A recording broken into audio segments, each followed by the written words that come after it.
Shavua Tov, les amis. Shavua Tov. Hanouka Sameach.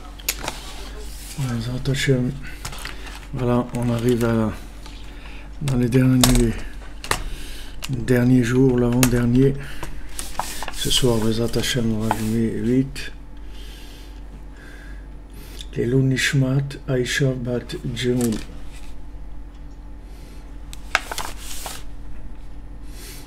Bezrat Hashem, refoua shlema pour tous les malades, tous ceux qui ont besoin d'Yeshuot.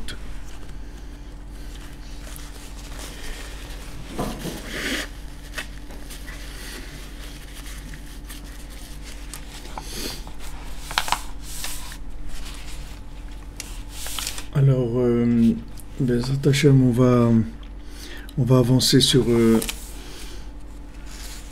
les sujets un petit peu historiques de Hanouka par rapport à ce qui s'est passé chez Rabbeinu, chez Rabbi Nathan. Donc, il dit Rabbi Nathan que cette année-là, Nasa Moranat le Rabbeinu Zal le Marot Shamdu Kenegdo Meniot Kvedot Be'eter Seet. Ce Shabbat Hanouka, Rabbi Nathan, il a voyagé chez Rabbeinu, bien qu'il a eu des difficultés qui étaient très lourdes, très difficiles. Bet bo siberlo Rabbeinu Zal shekam alav eze ish belial valil alav davar nora ukemedemo lo shehaya lo yisurim gdolim mize meolam. Alors, au moment où il est arrivé chez Rabbeinu, il a raconté à Rabbeinu qu'il avait des grosses difficultés avec quelqu'un qui lui a fait des problèmes à Rabbi Nathan, et que Mamash il souffrait beaucoup de ça, plus qu'il avait l'impression que jamais il avait eu des histoires qui l'ont fait souffrir comme ça. Beshabbat Hanouka Gila Rabbeinu Zal Torah Lamed Anikra Mishra de Sakina. Alors ce Shabbat là, Rabbeinu il a révélé une Torah qui s'appelle Mishra de Sakina. Ça veut dire notamment une plaine de couteaux. Et cette Torah, c'est la Torah 30 dans l'Écoute Moran qu'on a déjà étudié il y a quelques années. Sham mevoar be'arichut shesaich levakesh litkarev le tzadik agadol beyoter. Alors là-bas, Rabbeinu l'explique que il faut chercher à se rapprocher du tzadik le plus grand. Ki rak hu yechol leachnis bo sagot elokut betzimtzum hanachon haroui lefi kli mocho. Parce qu'il n'y a que lui qui peut faire comprendre à quelqu'un la présence divine avec une contraction de notions qui soit apte et qui soit vraie par rapport au kli mocho, par rapport au récipient du cerveau de chacun.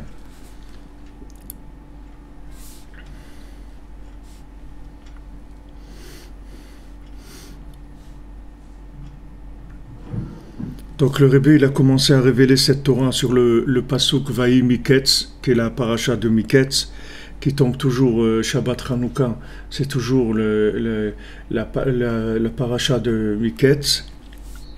Achlo Gamar le Galot Pirusha Pasuk. Mais le Rebbe il n'a pas fini d'expliquer le verset comme il a l'habitude de faire. Rabbeinu il a l'habitude toujours d'expliquer le verset.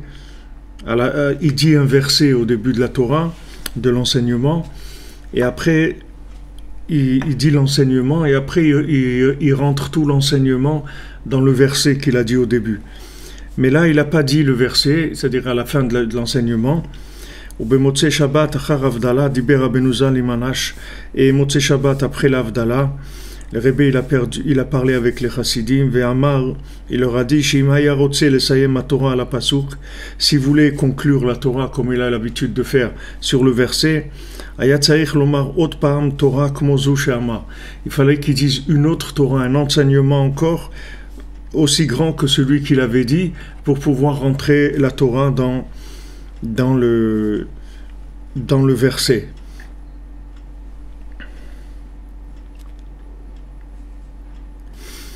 Après, il leur a dit comme ça, Ani dome arshav, כמו שמיפוסקים עליו להכותו מארבע רוחות העיר. Il dit maintenant je demande à quelqu'un, non, je ressemble, pardon, à quelqu'un sur lequel on a décidé de le frapper des quatre côtés des quatre directions de la ville. Les quatre directions de la ville, on a décidé de le frapper, c'est cette personne-là. Velo evinu davarav klal. Et personne ne comprenait sur quoi il voulait faire allusion. Char sherimez bazek sat menaemar de Torah seir lisbol isurim bishvil lachtoch adalet miben arba malchuyot. Alors il dit c'est possible que maintenant il a fait allusion à ce qu'il dit dans cet enseignement que il faut couper il faut couper la royauté de Sitra Achara, c'est-à-dire la royauté négative, il faut la couper en quatre, c'est-à-dire des quatre royautés de Sitra Achara, les quatre royautés de Sitra Achara. Comme on dit en français, couper les cheveux en quatre, ça vient de là, de ce principe-là. D'où ça vient dans la Torah, ça vient de Shmuel. Quand Shmuel Hanavi, il est venu voir le roi Shaoul, et que le roi Shaoul il avait fauté, il n'avait pas tué Amalek, c'est-à-dire Hachem il lui a dit tu tues tout le monde, même les animaux, tu tues tout le monde. Et lui s'est laissé influencer par le peuple, il n'a pas tué les animaux, il a dit on va faire des corbanotes avec, on va faire des offrandes à Hachem, des sacrifices. Pourquoi on va les tuer comme ça? Stam, c'est pas tuer des animaux, c'est pas. Alors quand Shaoul il a décidé ça, alors il a perdu sa royauté. Et quand Hachem lui a demandé pourquoi tu as fait ça, je t'avais dit de tuer tout le monde. Alors il a essayé de se justifier sur ce qu'il a fait. Il a dit mais c'est pas moi, le peuple il m'a dit ah oui c'est bien mamash aussi merci. Dire les quatre vérités aussi en français. C'est-à-dire que Toda Rabba mamash Toda. Et qu'est-ce qu'il a fait donc Hachem? Il lui a dit tu as perdu la royauté et tu veux te justifier, etc. Il a dit tu es un roi. Qu'est-ce que ça veut dire que maintenant le peuple il t'a dit allez viens on fait ça, etc. Pourquoi c'est le peuple qui va dire au roi qu'est-ce qu'il doit faire? Moi je t'ai dit déjà qu'est-ce qu'il faut faire. Le roi il est branché sur Hachem, le roi il écoute Hachem et il transmet la royauté dans le Ham Israël. C'est pas comme la royauté dans les nations. Le roi il est nommé par Hachem, il n'est pas choisi par le peuple. Jamais un roi il est choisi par le peuple, c'est Hachem qui choisit le roi. Donc le roi c'est vraiment c'est vraiment l'envoyé d'Hachem, c'est lui qui décide quoi faire. Donc Hachem il lui a dit tu tues tout le monde, même les animaux. Et lui il a laissé c'est-à-dire il avait une bonne intention, c'est pas qu'il avait une mauvaise intention, une très bonne intention, mais il a failli à la soumission à Hachem. Donc quand il a failli à sa soumission, alors Hachem il lui a dit mais tu es un roi, tu es un roi, qu'est-ce que ça veut dire? Tu as écouté que le peuple il t'a influencé, etc. Il lui a dit voilà, tu as perdu la royauté. Donc après c'est Shmuel Hanavi qui est venu pour lui annoncer ça. Et après Shmuel Hanavi il a tué Agag, qui était qui venait de Amalek. Donc il a écrit là-bas Vaïchasef, Khamim ils expliquent qu'il a coupé en quatre. Il a coupé en quatre, et c'est un mot qui n'existe nulle part. C'est la seule fois que ce mot il est employé dans toute la Torah. Il n'a jamais existé. Chasef, ça veut dire avec l'épée, il a coupé en quatre. Il est Shmuel Hanavi. Parce que c'était la descendance de Amalek.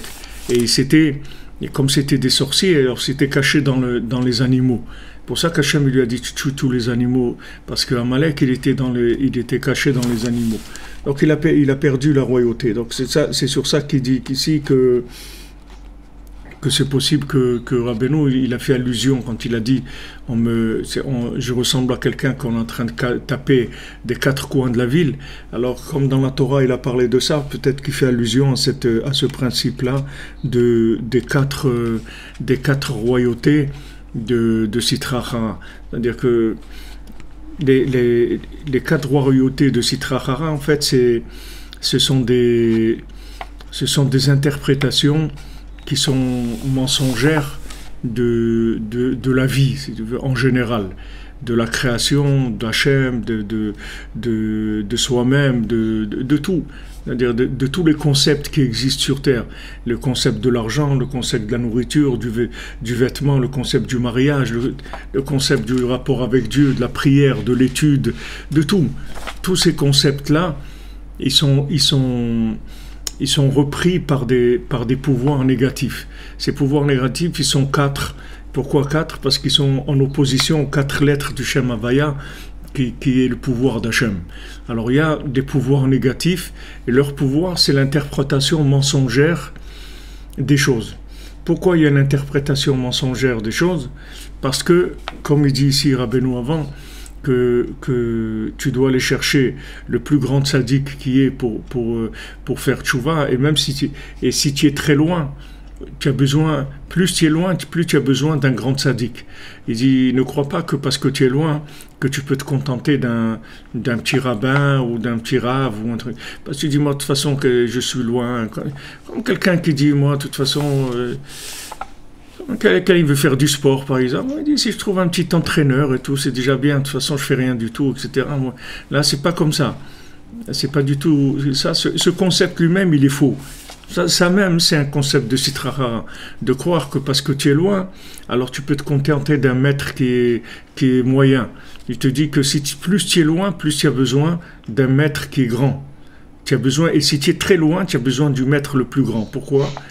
Parce que le maître le plus grand, en fait, quelle est sa grandeur? C'est qu'il maîtrise tellement les notions qu'il est capable de les expliquer de façon parfaite, alors que tu es dans un niveau très éloigné. C'est ça la grandeur du maître. C'est ce qu'il a dit avant. C'est-à-dire que tu dois aller... Il dit ici qu'il n'y a que lui qui peut faire rentrer en toi des compréhensions divines, betzimtzum hanachon haraoui, c'est-à-dire dans la contraction qui est apte et qui est vraie selon les récipients de ton cerveau. Maintenant, tu as un cerveau qui est formaté par ce que tu as vécu dans ta vie, d'accord? Ton cerveau, il est formaté. Il est formaté à la naissance. Par la naissance, déjà, comment tu as été conçu, il est formaté par les réincarnations que tu as passées, et il est formaté par tout ce que tu as fait sur Terre. Chaque fois que tu as pensé quelque chose, chaque fois que tu as dit quelque chose, chaque fois que tu as mangé quelque chose, chaque fois que tu as regardé quelque chose, tout ça, ça formate le cerveau. C'est-à-dire, ça donne au cerveau un langage de compréhension. Le formatage, c'est un langage. C'est-à-dire, c'est une présentation d'un langage. C'est ça le formatage. Quand tu dis, tu formates un disque en DVD ou en CD ou en langage Windows ou en langage ou qu'est-ce que tu veux faire avec du MP3 ou de la vidéo ou tout, tu le rends apte à un certain langage. Alors maintenant quand tu es passé par des choses dans ta vie, d'où tu es né, dans quel pays tu es né, dans quelle langue tu parles, tous ces éléments-là que tu as ingurgités dans ta vie, c'est le formatage de ton esprit. Alors ce formatage de ton esprit, si on veut t'expliquer quelque chose maintenant, il faut qu'on ait le langage qui est adapté à ce formatage-là. D'accord? Parce que si on te parle un langage qui est différent, ou un langage général, tu vas rien comprendre du tout. C'est-à-dire, tu crois que tu vas comprendre, mais tu vas pas comprendre. Si tu as compris, c'est-à-dire comprendre, ça veut dire devenir. C'est ça que ça veut dire comprendre. Les sages, ils te disent, im yadativ, haïtiv. Si je le sais, je le deviens.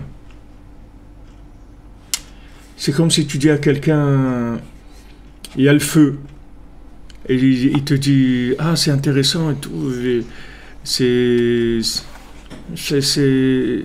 comment et tout, c'est quelle couleur, tout ça. Tu lui dis, il y a le feu. Il dit, je comprends, mais ça. S'il a compris qu'il y a le feu, qu'est-ce qu'il fait? Il saute par la fenêtre ou il s'en va. Tu comprends? S'il bouge pas, c'est que là, il n'a pas compris ce que ça veut dire, il y a le feu. Il a compris que le feu, ça a une couleur, ça a de la chaleur, ça a des trucs. Mais ce qu'il ne comprend pas, c'est qu'il risque de brûler, qu'il y a un incendie, tu comprends? S'il n'a pas réagi, ça veut dire qu'il n'a pas compris ce que tu lui as dit. Ok. Si quelqu'un, il s'engage pas avec Hachem, ça veut dire qu'il n'a pas compris. Il a pas compris la Torah, il n'a pas compris les enseignements. Donc, il faut pas se... la plupart des gens, ils se culpabilisent de leur éloignement d'Hachem. Mais il faut pas se culpabiliser. Parce qu'il n'y a aucune culpabilité à avoir de ne pas comprendre. Il n'y a aucune culpabilité à avoir de ne pas comprendre. La culpabilité qu'il faut avoir, c'est que tu n'as pas cherché le maître, c'est tout. Ça, oui. Mais de ne pas comprendre, il ne faut pas que tu t'en veuilles. Il ne faut pas croire que tu es un idiot. Tu n'es pas un idiot. Tu n'es pas plus idiot qu'un homme intelligent. Il n'y a qu'une différence entre un homme intelligent et un idiot, c'est la même chose. C'est juste l'intelligent, il a un autre langage, c'est tout. Mais c'est pas, je veux dire, ça change rien du tout. Il a besoin de comprendre des choses comme un idiot, il a besoin de comprendre des choses. Je veux dire, c'est pas quelque chose qui rajoute quoi que ce soit. Alors quand tu vois que t'arrives pas à changer. Par exemple, tu as le paquet de cigarettes, c'est écrit dessus, la cigarette tue. D'accord? Supposons que tu as un instinct de vie normal, que tu n'as pas envie de mourir. D'accord? Supposons que tu es un bonhomme normal. Alors, quand tu lis sur le paquet de cigarettes, la cigarette tue, et que tu fumes, ça veut dire que tu n'as pas compris ce qu'il y a écrit sur le paquet de cigarettes. Parce que si tu avais compris ce qu'il y a écrit, tu ne vas plus fumer. Donc quand tu vois la cigarette tue et tu continues à fumer, ça veut dire que ce message-là, il te concerne pas. C'est-à-dire tu comprends pas ce qu'il dit. Tu comprends les mots, ce que ça veut dire. La cigarette tue, tu comprends ce que ça veut dire. Mais tu comprends pas le message. Que la cigarette, ça tue quelqu'un. Alors, je sais pas, si peut-être... Si peut-être sur le paquet de cigarettes, il y a une petite vidéo ou un petit truc et que tu vois quelqu'un qui se tire une balle dans la tête ou un truc, alors peut-être que il y a un message que tu voilà ce que tu vas faire maintenant quand tu vas prendre la cigarette, tu vois un bonhomme tac qui se tire une balle dans la tête et il meurt et tout. Peut-être que tu vas comprendre un peu plus. Peut-être quelqu'un il va comprendre. Il y a des gens qui vont comprendre ça. Alors, ce que Rabbeinu il révèle dans cette Torah-là, c'est qu'en fait, tout est une question de langage. C'est-à-dire que tous les problèmes qu'il y a sont des problèmes de communication et de langage. C'est-à-dire, dans la communication, c'est le langage qui n'est pas adapté, c'est tout.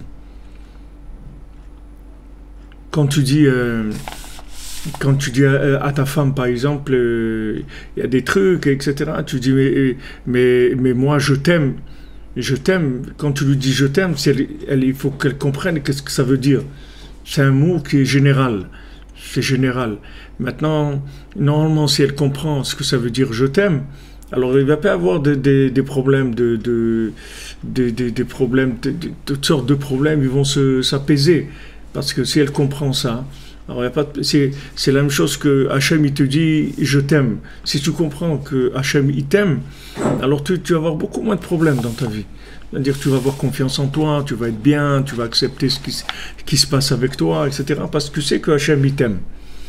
Mais ce sont des mots qui veulent rien dire du tout. C'est des mots, c'est des mots, c'est des flashs comme ça, mais ça veut rien dire. C'est-à-dire, ça veut rien dire. Ça veut dire quelque chose, mais tant que maintenant, ça t'a pas parlé à toi et ça n'a pas déclenché l'effet recherché, le mot, il veut rien dire. C'est un mot, mais c'est comme un emballage d'un message. Mais c'est pas un message, c'est comme si tu reçois une enveloppe et elle est fermée. C'est une enveloppe, il y a un message, mais c'est fermé. Tu sais pas ce qu'il y a dedans. Alors le mot, il est dit, mais il est fermé. Il n'est pas ouvert. Parce que s'il était ouvert, tout de suite, il ferait l'effet voulu. Donc le principe de... Déjà, par exemple, le Lachon HaKodesh, le langage sacré, le langage saint, c'est déjà un langage qui est beaucoup plus réel que tous les autres langages. Parce que tous les autres langages, ce sont des langages imagés par rapport à un objet. Tandis que le Lachon HaKodesh, c'est quand tu dis un mot en hébreu, ce mot-là, c'est le mot qui sert à créer la chose. C'est-à-dire que c'est le mot qui crée, qui fait vivre la chose. Rabbeinu nous dit que quand tu dis Adam, en hébreu, que Adam, si tu veux être humain, Adam, dans ces lettres-là, il y a tous les visages de tous les êtres humains qu'il y a sur Terre. Parce que tout être humain qui naît, il est créé avec le mot Adam.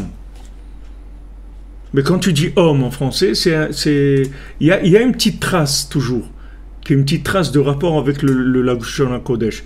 Mais c'est pas avec le mot homme qu'on a créé l'homme. C'est pas avec le mot homme qu'il est vivant, qu'il respire, etc. Tandis que dans le mot Adam, c'est avec ça qu'on a créé l'homme et c'est avec ça qu'il vit. Il est entretenu, etc. avec ce mot-là. Donc le tzaddik, quand il t'explique quelque chose, en fait, il rentre dans tous les paramètres de formatage de ton esprit. Tous les paramètres, absolument tous les paramètres. Si tu es né en Afrique et tu as parlé, tu sais parler 4 langues et tu aimes manger les trucs végétaux, les trucs, tout. Tu aimes la musique, tous les langues, tout ce qui est le formatage de ton esprit, quand il dit un mot, il parle le langage de tout ce formatage-là, de tous ces éléments-là. Donc quand il parle, quand il te dit quelque chose, tu comprends ce qu'il dit. Tu comprends que ça te parle. Les gens ils disent ouais, que c'est extraordinaire qu'on étudie Rabbi Nachman et tout, on sent que ça nous parle. Pourquoi ça te parle? Pourquoi c'est des mots? L'autre aussi il dit des mots. Tous ils disent des mots. Ils disent des phrases. Tout le monde dit des phrases. Quelle est la différence? C'est qu'il y a des phrases qui sont chargées avec une explication, qui est une contraction de l'idée qui est adaptée à toi de façon parfaite. Donc quand il parle, tu comprends. Comme un langage au niveau primaire. C'est-à-dire que si tu ne parles pas le chinois, quand quelqu'un va te parler, tu vas dire mais c'est du chinois, je ne comprends rien du tout. Je ne sais pas ce qu'il veut. Alors tu vas essayer de chercher des expressions du visage ou des intonations ou des mouvements du corps ou des trucs comme ça. Parce que tu ne comprends pas les mots de ce qu'il est en train de te dire. Ça c'est un niveau primaire. Mais ce n'est pas parce que tu comprends les mots que tu as compris le message. Tu peux comprendre les mots très très bien, tu ne comprends pas le message. Tu ne comprends pas ce qu'il veut dire du tout. Du tout. C'est-à-dire tu ne comprends pas. La preuve, ce n'est pas difficile. La preuve, c'est que ça ne te bouge pas, ça ne te met pas en mouvement vers l'engagement sur la chose. Si maintenant tu comprends, tu deviens le message, tout de suite. Tout de suite, le message, il te transforme complètement. C'est pour ça que Rabbeinu dit, voilà, moi je vais vous enseigner des choses qui vont vous faire devenir d'autres personnes. Je vais vous transformer par l'enseignement.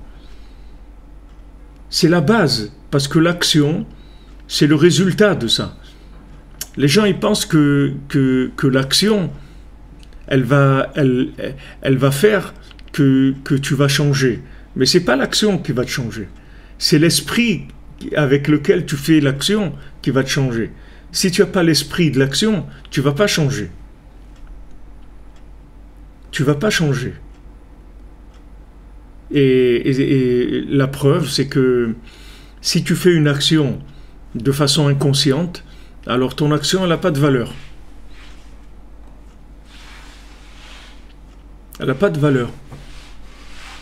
Si maintenant, quand tu es en train de dormir, et pendant que tu es en train de dormir, tu as pris un loulav ou un truc comme ça, et tu as bougé pendant ton sommeil, tu ne peux pas dire que tu as fait la mitzvah du loulav. Tu n'as pas fait parce que tu es inconscient. Ou quelqu'un, il ne sait pas ce que c'est le loulav. Du tout. Il n'a jamais entendu parler. Maintenant, il se trouve qu'il va quelque part et il voit un loulav sur une table et il le prend comme ça, il le lève, il regarde. Il dit, ah, c'est beau ce truc-là et tout, il le repose. Est-ce qu'il a fait la mitzvah du loulav? Il n'a pas fait la mitzvah. Parce qu'il n'est pas conscient qu'il y a une mitzvah de faire ça et il n'est pas conscient qu'il est en train de le faire maintenant. Donc, il n'a rien fait. Donc, qu'est-ce qui donne la valeur de l'action? C'est la conscience de la chose. Donc plus la conscience elle est développée, plus l'action a une valeur. Mais l'action elle-même, c'est un emballage. C'est pas quelque chose c'est pas parce que quelqu'un fait quelque chose qu'il a fait quelque chose. Il peut faire quelque chose et il n'a rien fait. Il dit mais comment j'ai fait? Il dit non, t'as rien fait. Comment? Mais j'ai fait la chose. Il dit non. Rabbi Nathan il dit à son fils il lui dit voilà je donne de la tzedaka tous les jours, etc. Alors Rabbi Nathan lui dit tu pries sur la tzedaka que tu donnes. Alors son fils Rabbi Yitzhak il regarde son père comme ça. Alors Rabbi Nathan lui dit parce que si tu pries pas sur la tzedaka que tu donnes, alors je t'envie pas. Et pourtant l'action de la mitzvah de la tzedaka il l'a faite. Il l'a fait, il a donné de son argent. Il a de l'argent, c'est de son argent. Il a donné à quelqu'un. Donc l'action, il l'a faite. L'autre, il avait besoin du pain ou un truc et tout, il a reçu. Donc apparemment, l'action, elle a été faite. Il te dit non. Il dit, mais attends, mais j'ai fait. Il dit non, tu n'as pas fait. Pourquoi tu n'as pas fait? Parce que tu n'es pas conscient de ce que tu es en train de faire. Tu n'es pas conscient. Tu n'as pas prié sur la chose, c'est-à-dire que tu n'as pas tiré la connexion, tu n'as pas connecté cette action-là. Donc comme l'action n'est pas connectée, ce n'est pas une action. C'est vrai que tu as donné, etc., pas de problème. Pourquoi tu as donné? Tu peux avoir des centaines de raisons pour lesquelles tu as donné. Si par exemple tu donnes pour que les gens ils pensent que tu es quelqu'un de généreux, alors non seulement c'est pas une mitzvah, mais tu vas prendre des coups sur ça. Parce que tu as donné. Il dit comment? Mais j'ai donné. Voilà. J'ai donné à la synagogue un lustre et tout. Il dit mais pourquoi tu as donné ce lustre-là? Parce qu'il a écrit ton nom, monsieur Tartampion, il a donné le lustre. Alors comme ça, quand les gens y rentrent, ils voient M. Tartampion. C'est pour ça que tu as donné le lustre. Ça veut dire que tu as utilisé Hachem pour grandir ton nom. Ça veut dire que tu es dans le contraire de ce que c'est la tzedaka. Tu es dans l'opposé. La tzedaka, elle est faite pour révéler le nom d'Hachem. Et toi, tu as utilisé cette formule-là c'est un détournement c'est un détournement. C'est comme si tu es représentant de BMW et tu vas avec la carte de visite de BMW, tu dis que ça t'appartient, que la marque BMW, elle est à toi. Les usines, elles t'appartiennent. T'appartiennent pas, tu es un employé. Alors dans toute action, tu peux arriver à l'opposé de la chose en faisant l'action. Donc l'action, elle ne nous renseigne pas sur sa valeur. L'action ne te renseigne pas. La valeur de l'action, elle est selon qu'est-ce que tu as compris qui te fait faire cette action-là. Pourquoi tu fais cette action-là? Quel est le moteur de cette action-là? Des fois, tu fais quelque chose, par exemple, par faiblesse. parce que toi, tu n'as pas envie de le faire. Mais tu es faible. Tu peux pas dire je fais pas ça. Tu vas te faire insulter, tu vas te faire... y a des gens qui te disent quoi, tu fais pas ça et tout. Mais... pas normal.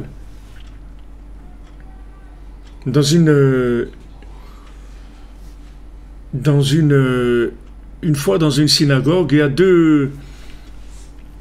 a deux opposants à la chassidoute qui viennent et ils trouvent un livre de chassidoute dans les livres de la synagogue. Alors que c'est un endroit où la chassidoute elle est bannie. Et c'était interdit d'étudier la chassidoute. Pour eux, la chassidoute c'est comme de l'hérésie. Baal Shem Tov, pour eux, c'était un hérétique. Donc, interdit d'étudier ça. Ok, alors il trouve ce livre-là. Alors, il dit quoi, un livre de chassidoute ici? Il le prend et le jette par terre.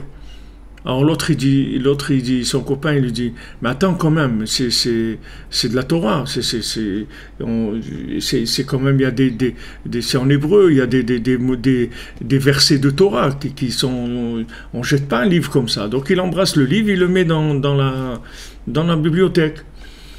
Alors il y a un rabbi, un chassid, on lui raconte cette histoire-là. Alors le rabbi dit, celui qui a jeté le livre par terre, celui-là il va devenir un chassid. Celui qui a embrassé, qui l'a remis, celui-là il ne deviendra jamais un chassid. Comment il a vu ça? Parce qu'il a vu que ce bonhomme-là, il est dans le mensonge, mais il est vrai dans le mensonge. C'est pas que c'est un vrai menteur, c'est qu'il s'est fait embrouiller, mais il est vrai. Il fait ce qu'il croit qu'être. Mais il suffit que tu lui changes le message, et il va devenir quelqu'un d'extraordinaire. Le gars, il descend, gilet jaune, il descend dans la rue, il casse il incendie une voiture, il casse des magasins, tout ça. Ok. Et il y a un autre qui reste chez lui à la maison et qui dit, quand même, faut pas faire des choses comme ça, et trucs. Celui qui dit ça, même si Mashiach vient, il va rester chez lui à la maison. Il va dire quand même, truc et tout. Mais celui qui casse le magasin, si tu lui changes le message, au lieu de casser les magasins, il va construire des maisons pour les pauvres, il va faire des asiles pour les vieillards, il va donner à manger aux gens. Tu comprends? Parce qu'il croit dans quelque chose. Donc il y a quelque chose qui est vivant encore dans le bonhomme. Mais l'autre, il embrasse tout. Tout ce qu'il y a, il l'embrasse. Il dit, allez, c'est bien, ça c'est bien, tout est bien. Ça veut dire il est mort, le bonhomme. Il n'y a rien dedans. Pourtant, tu vois, il est gentil. Mais c'est pas gentil qu'il faut être dans la vie. Il faut être gentil, parce que s'il faut être gentil, mais s'il ne faut pas être gentil, il ne faut pas être gentil. Si Hachem il dit à Shaoul, tu tues tout le monde, il faut tuer tout le monde. C'est ça ce qui s'appelle être gentil à ce moment-là. Et s'il ne tue pas tout le monde, ça veut dire qu'il a une gentillesse qui a été récupérée par l'autre côté. C'est-à-dire qu'il a commencé à avoir de la miséricorde quand il faut tuer. Quand il faut tuer, il ne faut pas commencer à pleurer. Il faut tuer. Et quand il faut pleurer, il faut pleurer. Il faut mettre les choses à leur place. Tout ça, c'est une question de langage, c'est tout. Tout, c'est une question de langage. Tout ce principe-là, c'est une question de langage. C'est-à-dire que... Et ce langage-là, il vient du maître. Si tu n'as pas un maître qui a une maîtrise des notions à un niveau parfait, il ne peut pas te transmettre le langage de façon vraie. Il va te transmettre le langage voilé. Voilé encore, c'est pas mal. Mais Rabbi Nathan, il va loin là-dedans dans l'écoute à la ronde. Il dit en fait que si tu apprends avec un maître qui n'a pas une maîtrise totale des notions qu'il est en train d'enseigner, en fait, c'est comme si tu manges du lait et de la viande mélangés. C'est comme Bassar Bechalav, c'est la même chose qu'une des plus grandes interdictions de la Torah, de manger le lait et la viande ensemble. Le lait, Le lait, c'est le côté de la foi, de la émouna. Parce que le lait, c'est quelque chose qui vient tout près, il n'y a pas d'intervention humaine. La viande, c'est quelque chose où l'homme il intervient, il fait des tris, il faut que la viande elle soit, l'animal il soit cachère, après l'abattage rituel, il faut saler la viande, après il faut la cuire, etc. Il y a d'intervention humaine. Alors, il y a une notion qui est une notion d'émouna et une notion qui est une notion de capacité. Comme on parlait hier, Lio, sur la émouna. Quand tu dis... Ouais, mais si je travaille 8 heures par jour, ça veut dire que j'ai pas la émouna. Parce que j'avais vraiment la émouna. Alors je ne travaillerai pas 8 heures par jour, je ne travaillerai même pas du tout. Qu'Hachem il me donne à manger, c'est tout. Pourquoi je vais travailler? Alors maintenant on te dit cette façon de voir les choses, de dire que maintenant en fait c'est Hachem qui me nourrit, donc pourquoi je vais aller travailler? C'est Hachem qui me nourrit. Ben ça c'est du mensonge, si tu veux. C'est vrai, mais c'est pas vrai pour toi. Donc c'est du mensonge. C'est une vérité de dire ça. Il y a des gens qui sont à ce niveau-là, ça existe des tzadikim. Rabbi Shimon Bar Yochai, ça existe. Mais comme la Gemara a dit, beaucoup ils ont voulu faire comme Rabbi Shimon Bar Yochai, mais ça n'a pas marché. Pourquoi? Parce qu'ils ont voulu faire comme Rabbi Shimon Bar Yochai. Mais le seul qui peut faire comme Rabbi Shimon Bar Yochai, c'est Rabbi Shimon Bar Yochai. C'est le seul. Il n'y a personne qui peut faire comme Rabbi Shimon Bar Yochai. Pourquoi? Parce que c'est pas Rabbi Shimon Bar Yochai, c'est tout. Donc tu vas rester tout seul, et tu vas attendre, et il ne va rien se passer, tu vas crever, c'est tout. Et après, on va t'accuser de suicide. Tu vas être accusé que tu t'es suicidé. Tu dis, mais je ne me suis pas suicidé, voilà, j'attendais. Il me dit, non, qu'est-ce que tu attendais quoi? Ben voilà, et j'attendais qu'on vienne me nourrir. Et je dis, mais qui tu es toi pour qu'on vienne te nourrir? Qu'est-ce que tu représentes? Tu représentes quelqu'un de la haute, c'est-à-dire que tu fais partie des tzadikim de la génération, des gens qui réparent le monde. Tu es un pauvre type, tu aimes les trucs de ce monde-là, et tu veux qu'on te donne la parnassa comme un tzadik. Allez, va travailler. Va travailler, mets-toi à ta place. Fais ce que tu as à faire à ta place. C'est quoi de vouloir des choses comme ça? Alors le problème, si tu veux, c'est ça, c'est que les gens, quand ils étudient, ils ne savent pas faire le tri entre ce qui les concerne et ce qui ne les concerne pas. Il y a des choses qui te concernent, des choses qui ne te concernent pas. Tu ne vas pas prendre tout à la lettre. Tout ce qui est écrit, tu ne vas pas le prendre à la lettre. Parce que si tu prends tout à la lettre, tu vas péter les plombs, comme on dit. Parce que ce n'est pas pour toi. Tout n'est pas pour toi. Il y a des choses qui sont pour toi et des choses qui ne sont pas pour toi. Rabbi Nachman, il a dit des choses. Il a dit des choses qui sont très fortes, mais c'est pas pour tout le monde. Rabbi Nachman, il dit, il ne faut pas aller chez le médecin, il faut prendre des médicaments. Mais à qui il a dit ça? Même à Breslev, même Rav Naftali, il allait chez le médecin, il prenait des médicaments. C'était l'un des plus grands élèves de Rabbeinu. Le seul dans Breslev qui a fait ça, c'est Rabbi Nathan, c'est tout.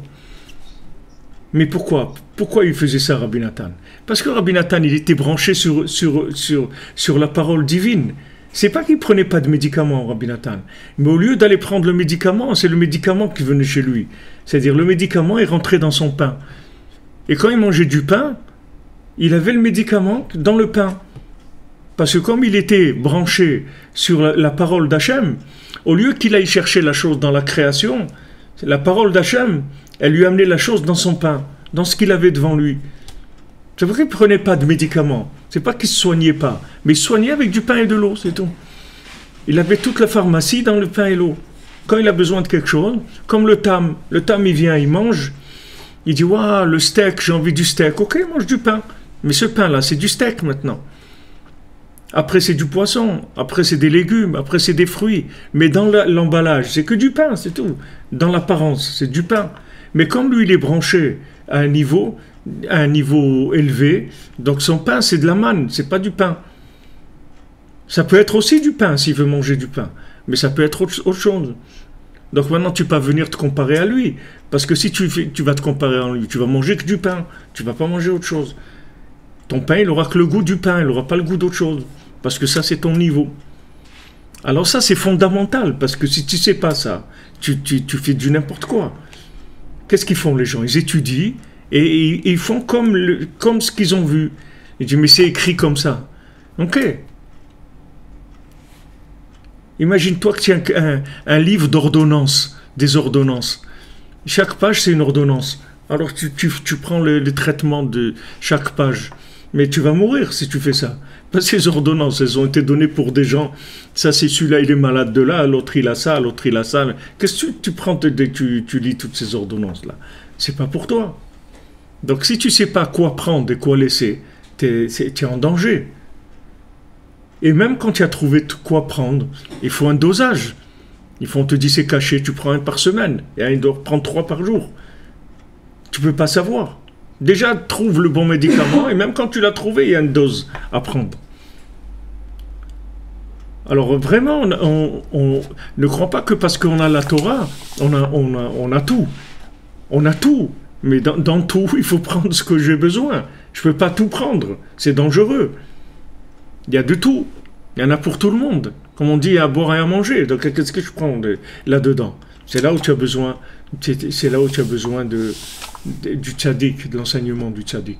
Parce que l'enseignement du tzaddik, il est adapté exactement à tes récipients. Qu'est-ce qu'il dit ici? Les filles keli mocho, selon les récipients de son cerveau. Ce qu'il est capable d'apprendre. Un enfant, tu peux lui dire des notions aussi qui sont des notions d'adultes, etc. Et il peut comprendre les mots de ce que tu dis, mais c'est pas pour un enfant. C'est-à-dire un enfant, il ne peut pas entendre des choses comme ça. C'est pas pour lui. Ça ne le concerne pas. Ça ne va rien donner dans sa vie. Ça ne va pas le bouger.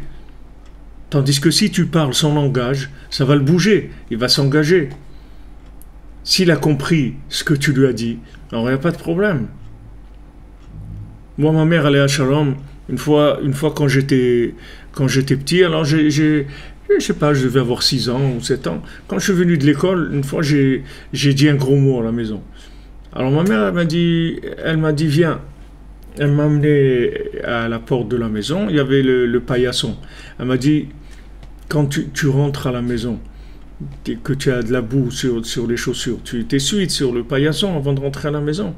Elle m'a dit, la bouche, c'est la même chose. Tu entends des choses dehors. Tu ne peux pas t'empêcher d'entendre des choses. Mais quand tu rentres à la maison, tu nettoies la bouche. Ça sort pas à la maison. Voilà. Elle m'a dit ça, j'avais 6 ans, 7 ans. Mais les gros mots, ça a été fini pour toute ma vie. C'était terminé. J'ai compris qu'il y a des mots qui se disent par des gens, que je vais entendre des choses dans ma vie, que je ne suis pas obligé de les répéter. Et si je les répète quand je suis avec ces gens-là. Mais quand je rentre chez moi à la maison, ces mots-là, je ne les dis pas. Il y a des gens, ils ont fait tchouva. Ça fait 20 ans qu'ils ont fait tchouva, 25 ans qu'ils ont fait tchouva. Ils disent des gros mots. Je les vois des fois, ils disent des gros mots, c'est choquant. Quand on entend un gros mot, quelqu'un qui ne dit pas des gros mots, c'est comme si tu reçois un coup. Ça te fait un choc terrible. C'est comme un chef d'orchestre qui entend une note qui est fausse c'est horrible, tu sais, des fois, au milieu d'un truc, le gars il chante faux, ou là il dit, tu étais là bien dans le truc qui t'a complètement déstabilisé, tu vois. T'as déstabilisé. Un gros mot, ça fait mal. Les gros mots, ça salit l'âme. Les Khamim me disent, quand tu dis des gros mots, c'est comme si tu mets de la souillure sur ton âme. Ça te souille. C'est dans cet exemple-là. Maintenant, prends quelqu'un, dis-lui, regarde. Est-ce que maintenant, imagine-toi que tu vas dans une poubelle, une grande poubelle, tu prends l'extrait de la poubelle, le jus de la poubelle qu'il y a au fond, tu remplis un seau et tu le verses sur toi. Tu vas faire ça? Non, c'est horrible, jamais je vais faire ça. Jamais je ferai ça. Tu prends de l'extrait de fumier et tu te le verses sur toi. Tu vas faire ça? Jamais je ferai ça. Mais voilà, quand tu dis un gros mot, c'est ce que tu fais, c'est tout. Mais si maintenant, quand tu lui parles de ça, tu lui fais pas passer le message dans le langage qu'il comprend, t'as rien fait. Tu as dit des mots pour rien. C'est mieux que tu taises, tu dis rien. C'est mieux. C'est mieux que tu dises rien, parce que tu parles pour rien dire, comme on dit. Tu parles pour rien dire, ça sert à rien. Les gens ne comprennent rien du tout ce que raconte. Ils comprennent les mots, mais ça ne les bouge pas. Ça ne les bouge pas. C'est-à-dire, il ne prend pas une décision que ça y est. Et c'est pas une décision, c'est pas un truc que tu vas... C'est pas un truc que tu vas lutter pour ça. Tu vas pas lutter. Dès que tu as compris, tu n'as plus besoin de faire d'efforts. C'est fini. Parce que, si tu veux, l'effort, il vient pour combler ce que tu n'as pas compris. C'est-à-dire, quand tu as compris un petit peu, alors tu fais un effort pour combler l'énergie qui te manque. Mais quand tu as compris, tu n'as pas besoin de fournir de l'énergie. Parce que le message lui-même, il conditionne l'énergie pour faire la chose. Le message lui-même, il est chargé de l'énergie qui va te permettre de faire la chose. Rabbi nous dit que quand tu mets les tefilines, dans les tefilines, c'est écrit qu'il faut mettre les tefilines. Dans les tefilines eux-mêmes que tu mets, là-bas il y a le message de mettre les tefilines. Parce que le message de mettre les tefilines, c'est quoi? C'est de les mettre. Donc dans les tefilines eux-mêmes, il y a les paroles, voilà, tu vas mettre les tefilines. Et c'est ces paroles-là que tu vas mettre les tefilines qui te permettent de mettre les tefilines. Parce que ça te fournit l'énergie pour les mettre. Alors Rabbi nous dit que tous ces enseignements, ils sont comme ça. En fait, quand il te dit quelque chose, c'est pas une information qu'il te dit. C'est pas un enseignement intellectuel. C'est qu'il va te faire devenir cette chose-là. C'est pour ça qu'il te dit, si tu as un problème dans un domaine ou un autre, étudie un enseignement du Likutei Moharan qui traite de cette chose-là. Tu as un problème de colère, tu as un problème, tu es radin, tu as un problème, tu es jaloux, tu as un problème que tu voles, tu as un problème que tu mens, que tu es triste, que tu es paresseux, tout ça. Toutes ces choses-là, Rabbeinu, il parle de toutes ces choses-là.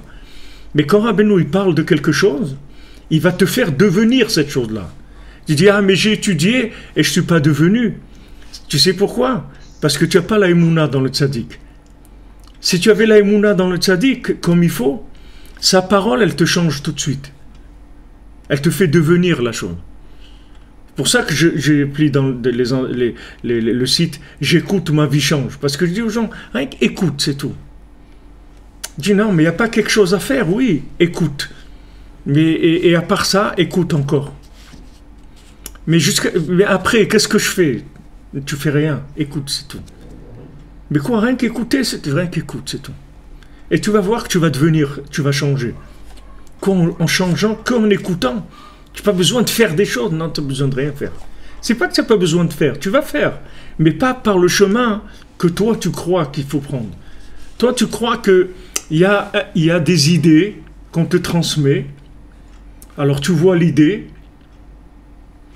Et après, toi, maintenant, tu vas faire des efforts pour appliquer cette idée-là. Ben, c'est faux, complètement.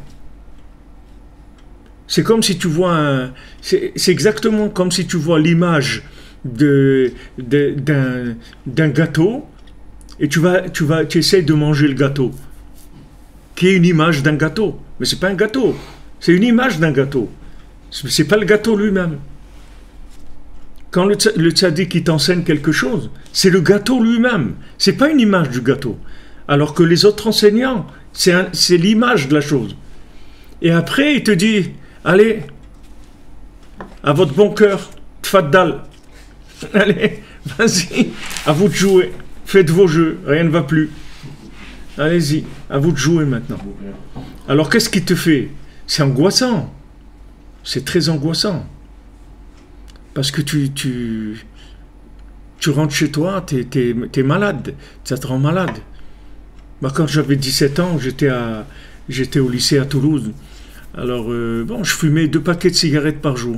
Ok. Et j'ai attrapé une bronchite, un truc, mais vraiment très fort et tout. D'ailleurs, c'est m'est resté presque tout le temps. Ça fait à peine 1 an ou 2 que ça va mieux, mais presque toute ma vie, c'est resté cette chose-là. Parce que je vivais dans un endroit humide, froid, etc. Bon. Alors vraiment, j'étais pas bien, j'arrivais même pas à parler. C'est-à-dire que j'étais dans les cours, je faisais que tousser et tout. Dès que j'ouvrais ma bouche, je voulais parler, je pouvais pas. Tousser, je faisais que tousser. Bon, j'étais voir le docteur. Alors, je parle avec lui et il me dit, tu veux crever, c'est ça, dans 2-3 mois, c'est-à-dire, c'est ça que tu veux, parce que je lui ai dit que je fumais 2 paquets.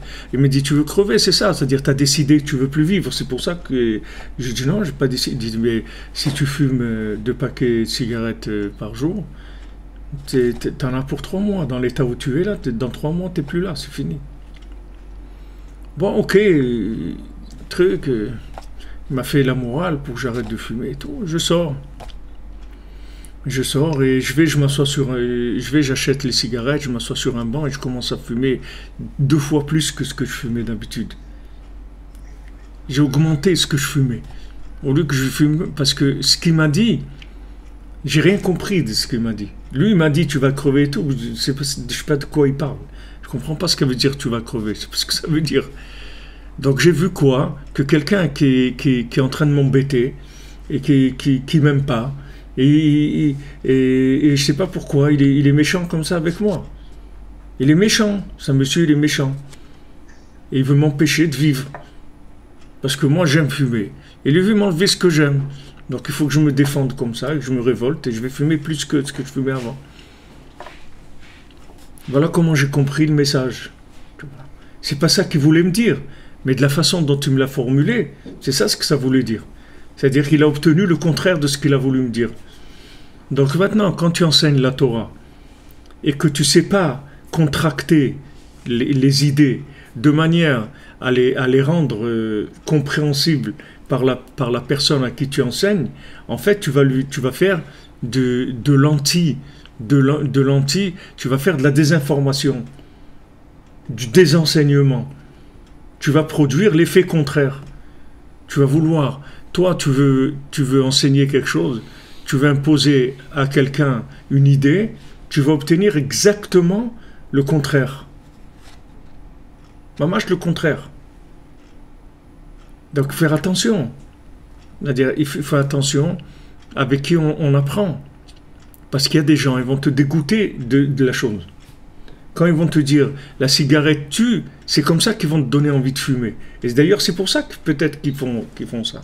C'est pour ça, parce que eux, tu crois que les gouvernements ils sont intéressés pour que tu arrêtes de fumer. S'ils pouvaient te faire fumer 10 paquets par jour, ils te feraient fumer. Que tu crèves, qu'ils n'en ont rien à faire. Le principal, c'est qu'ils se remplissent les poches. Eux, ils cherchent que ça. Et peut-être que ce message-là, il est fait pour ça, pour augmenter l'envie de fumer. Parce que c'est une phrase, comme les gens, 90%, et je suis gentil quand on dit 90% des gens, la mort c'est quelque chose qu'ils savent pas du tout ce que ça veut dire, c'est la chose dont l'homme il est le moins conscient. Parce que si l'homme il était conscient de la mort, toute sa vie il serait conscient de la vie et toute sa vie elle serait différente. Peut-être qu'ils ont étudié avec des psychologues, des trucs et tout, que c'est le meilleur message à mettre pour motiver les gens à fumer. Sûrement, ça doit être ça. Parce que eux, ils ne sont pas intéressés du tout que les gens ne fument pas. Et après, ça y est, chaque paquet, je ne sais pas combien ils gagnent sur chaque paquet de cigarettes. Une paquet de cigarettes, ça, je ne sais pas ce que ça vaut, 5 euros, 10 euros, hein? 8 euros. Les cigarettes, elles ne valent pas 8 euros. Elles doivent valoir 1 euro ou 2. Mais ça vaut pas. Voilà, ici en Ukraine, elles coûtent 3 fois moins cher. 1 euro. Ah, voilà. Un paquet, ça vaut 1 euro. Ils te le vendent 8 euros. Il gagne sa vie avec ta mort. Mais quand il te dit la cigarette tue, c'est pas pour que tu t'arrêtes. Pas du tout pour que tu t'arrêtes. C'est pour que tu fumes. C'est motivant. C'est un truc motivant. Comme il y avait un gars qui, une fois, il est venu chez un bouquiniste et il voit plein de livres comme ça. Il y avait un Likutei Moharan. Alors il prend le Likutei Moharan et il commence à regarder. Alors le marchand, le libraire, c'était un opposant à Breslev. Alors quand il a pris le Likutei Moharan, il a dit non, tu sais, il faut pas acheter, il faut pas lire ce livre et tout, c'est pas bien et tout. Il dit ah bon, c'est un livre pas bien. Il dit non, c'est pas bien, n'achète pas ça et tout. Il dit mais moi je cherche que des trucs pas bien, c'est ça que j'aime. Alors voilà, je te l'achète, je t'achète celui-là. Tu n'as pas des livres encore comme ça qui sont pas bien et tout. Non, non, non, il a dit, c'est là, c'est un faux. Tout. Non, il lui a vendu le livre. Et le gars, il a lu le livre, il est devenu Breslev, il a fait tchouva. Tu comprends? Comment il a fait tchouva? Parce qu'il était révolté. Il cherchait des trucs pas bien. Et comme l'autre, avec son opposition, c'est comme ça qu'il l'a rapproché. En lui disant c'est pas bien, et que lui maintenant il cherche ce qui est pas bien, comme ça il lui a transmis le bien. Ça lui est venu la chose à l'envers. Parce que l'autre il était à l'envers, il l'a remis à l'endroit. Donc ça va pas venir par des chemins qui sont les mêmes pour tout le monde. Alors que s'il lui avait dit ce livre il est très bien, il va t'aider et tout, il aurait jeté par terre. Il serait parti. Mais le fait que maintenant ça lui est venu comme ça, il a accroché. C'était son langage, c'est comme ça qu'il réagissait. Donc tu vois que ça va d'un extrême à l'autre. Tu peux pas du tout savoir qu'est-ce qui va motiver la personne. Donc qu'est-ce que tu as besoin? Tu as besoin d'un enseignant qui sache exactement te parler ton langage personnel à toi. Et tu vois que c'est divin, c'est-à-dire c'est un flux divin. Parce qu'un être humain, il ne peut pas avoir tous les paramètres. Tu ne peux pas comprendre tous les paramètres, maîtriser tous les paramètres d'un individu. Et si tu as 100 personnes devant toi, comment tu vas maîtriser les paramètres de ces 100 personnes? C'est un flux divin, ce n'est pas quelque chose d'humain. Un humain, il ne peut pas faire ça. Donc, quand Rabbi Nachman, il enseigne, il te fait devenir la chose. Et si maintenant, quand tu étudies, tu ne changes pas, c'est que parce que tu n'as pas la foi dans ce qu'il te dit. Parce que la foi, c'est elle qui ouvre le contenu de la chose. Si tu crois dans la chose, c'est ça qui ouvre la possibilité à la chose de te fournir ce qu'elle doit te fournir. Comme un médicament, il va te soigner parce que tu crois que c'est un médicament. Si tu ne croyais pas que c'était un médicament, si c'est un placebo, il ne va pas te soigner. Si tu dis c'est un placebo, ça ne va pas te soigner. Il faut que tu crois que c'est un médicament. À ce moment-là, l'énergie de guérison qu'il y a dedans, elle va faire son effet. Mais si tu ne crois pas, ça ne va pas marcher.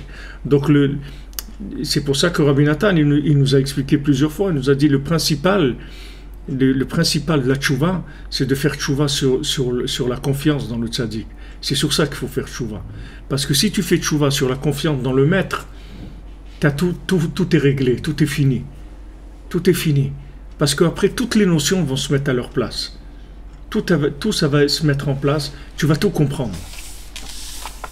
Quand on va te dire, ça c'est bien, tu vas comprendre ce que ça veut dire bien. Bien, ça ne veut pas dire agréable. Bien, ça ne veut pas dire confort. Bien, ça ne veut pas dire richesse. Bien, ça ne veut pas dire affection. Bien, ça ne veut pas dire force. Toutes ces notions dans le monde, elles sont associées avec le bien. Mais le bien, il peut être aussi là-dedans, mais il n'est pas spécialement là-dedans. Le confort et le bien, ça peut être complètement différent. Il y a des fois où le bien, il est confortable, et il y a des fois où le bien, il n'est pas confortable. Il y a des fois où le bien, il est agréable, des fois le bien, il est désagréable. Ça n'a pas de rapport. Pas spécialement. Donc dans le monde, il y a des notions comme ça qui sont amalgamées, qui sont collées, mais qui n'ont rien à voir. Mais dans le monde, ça circule pour tout le monde comme ça. Ouais, c'est bien, c'est super et tout. Qu'est-ce qui est super? Eh ben voilà, j'ai des trucs et tout. J'ai des trucs. Voilà, j'ai maintenant une grande maison, 800 mètres carrés, tout ça, truc et tout. Et après, au bout d'un moment, la personne, tu vois, au bout de 6 mois ou un an, elle est plus bien dans cette maison. Parce que ça ne savait pas qu'une maison de 800 mètres carrés, ça entraîne du nettoyage, des trucs, et voir qu'il est dépassé et tout, que ce confort-là, il a complètement détruit sa vie. Donc il change, il vend la maison, il achète une petite maison, c'est tout. Et il se rend compte que cette notion-là, elle n'est pas adaptée avec ce que lui, il appelait le bien. Tout ce qu'il y a sur terre, c'est comme ça. Alors, ce qu'on a besoin, c'est pour ça que dans cette Torah, Rabbeinu dit, il faut chercher le tzaddik, il faut chercher le plus grand tzaddik qui est dans le monde, et demander à Hachem que tu le mérites de le trouver d'abord. Et c'est pas de le trouver que de savoir qui c'est que savoir qui c'est, ça aussi, c'est un emballage. Parce que, qu'est-ce que ça veut dire tu sais qui c'est? Qu'est-ce que tu crois que c'est? Ça veut dire quoi je sais qui c'est?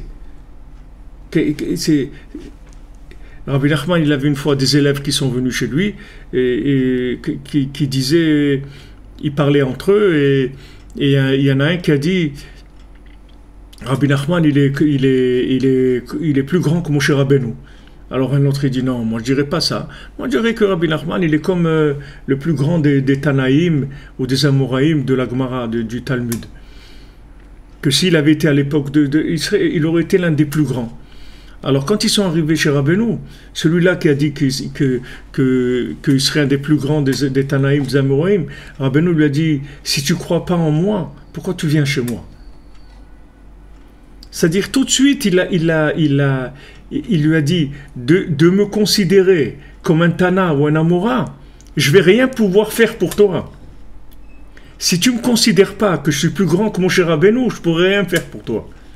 Je ne peux pas te soigner. Parce que ce que tu vas entendre de moi, tu vas le classer dans ce niveau-là d'enseignement.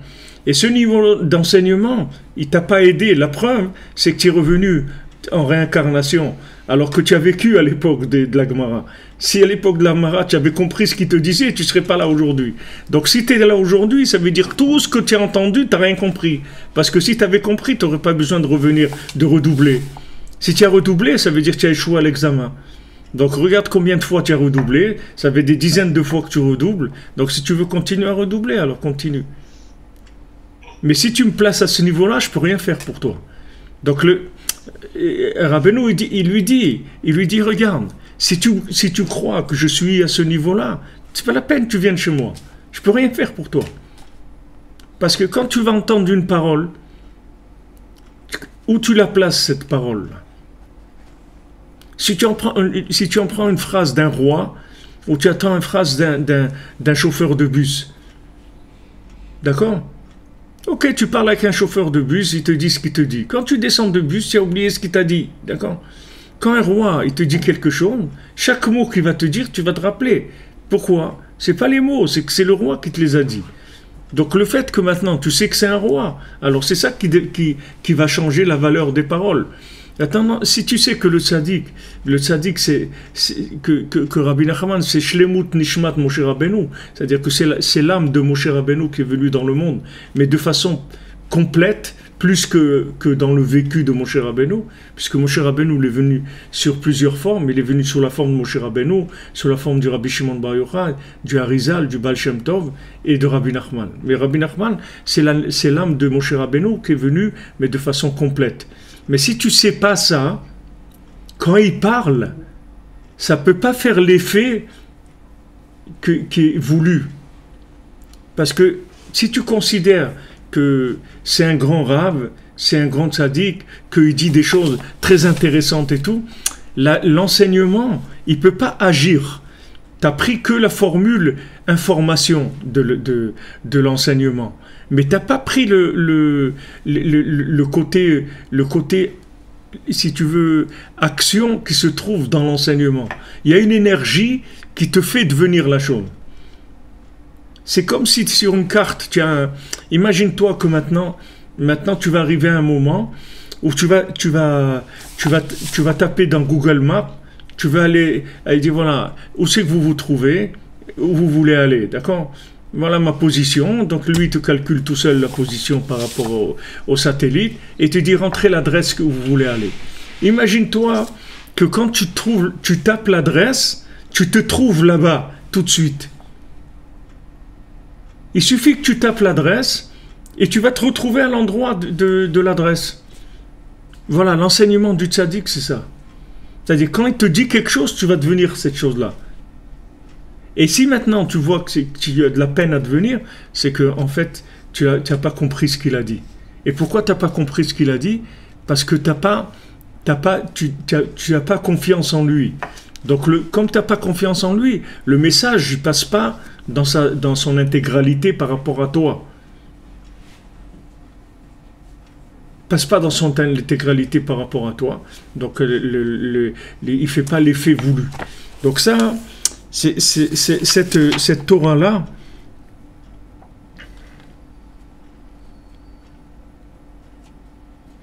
et c'est intéressant, parce que c'est intéressant, la Torah de Rabbeinu, c'est extraordinaire parce que dans l'enseignement, comme il l'enseigne, il y a aussi l'enseignement lui-même dont il est en train de parler. C'est-à-dire, comme il l'enseigne, il met aussi dedans l'idée qu'il est en train de dire, il la met dans la forme de l'enseignement aussi. C'est pas que par exemple, il dit ici que dans cette Torah, il ne parle pas de Hanouka. C'est une Torah de Shabbat Hanouka, mais il ne parle pas de Hanouka. Mais Rabbi Nathan, dans l'Écouter la Rote, il te parle de cette Torah avec Hanouka. Pourquoi? Parce que il va te parler de Hanouka, mais il va pas te parler de la notion de Hanouka. Il va parler de Hanouka en te parlant d'autre chose. Mais il va t'enseigner l'esprit de Hanouka sans te parler de Hanouka. Pourquoi? Parce que maintenant, s'il te parle de Hanouka, tu vas te bloquer. Il ne peut pas te parler de Hanouka. Ce qu'il veut te dire là, s'il te le présente sous la forme de Hanouka, tu ne vas pas l'attraper. Donc il va venir par un autre chemin, il va te parler que de Hanouka, mais il ne va pas prononcer le mot Hanouka. Il ne va pas le dire, comme la Megillat Esther. Il n'y a pas le nom d'Hachem dedans. Mais ça ne te parle que d'Hachem, mais il n'y a pas le nom Hachem. Parce que s'il dit le nom Hachem, tu vas te sauver. Tout de suite, tu vas prendre comme un texte religieux et des trucs et tout, tu vas te bloquer. Donc il ne te parle pas d'Hachem. Et tu dis, voilà, Esther, Hachvérosh, les trucs et tout, ah, super, c'est une histoire et tout. C'est un Sippurim Masiot, tu dis, Rabbi Nathan, la Megillat Esther, c'est un Sippurim Masiot, ouais, c'est intéressant, action, suspense, trucs et tout. Il n'y a pas le nom d'Hachem. Donc tu ne te méfies pas. Tu ne mets pas des barrières et tout pour te protéger. Parce que ça ne parle pas d'Hachem, mais en fait, ça parle que d'Hachem. Bezat Hashem, Be'atzlacha. Bonne journée, Chanukah Sameach, Chodesh Tov. Chodesh Tov, les amis. Que des bonnes choses. Et on retrouve ce soir pour la Dlaka, pour ceux qui veulent participer, la Dlaka des bougies de Chanukah, de 8e. Et demain pour le shiur à midi, Be'atzlacha, les amis, que on arrive à ce que les enseignements du tzaddik rentrent dans notre cœur pour nous transformer, parce qu'on n'a pas la force de se transformer nous-mêmes. On a besoin, on est d'accord d'être transformé si on s'occupe de nous. Si on nous transforme, on est d'accord. Les comptes exactement avec les comptes. Be'atzlacha. Merci à vous, merci de votre présence.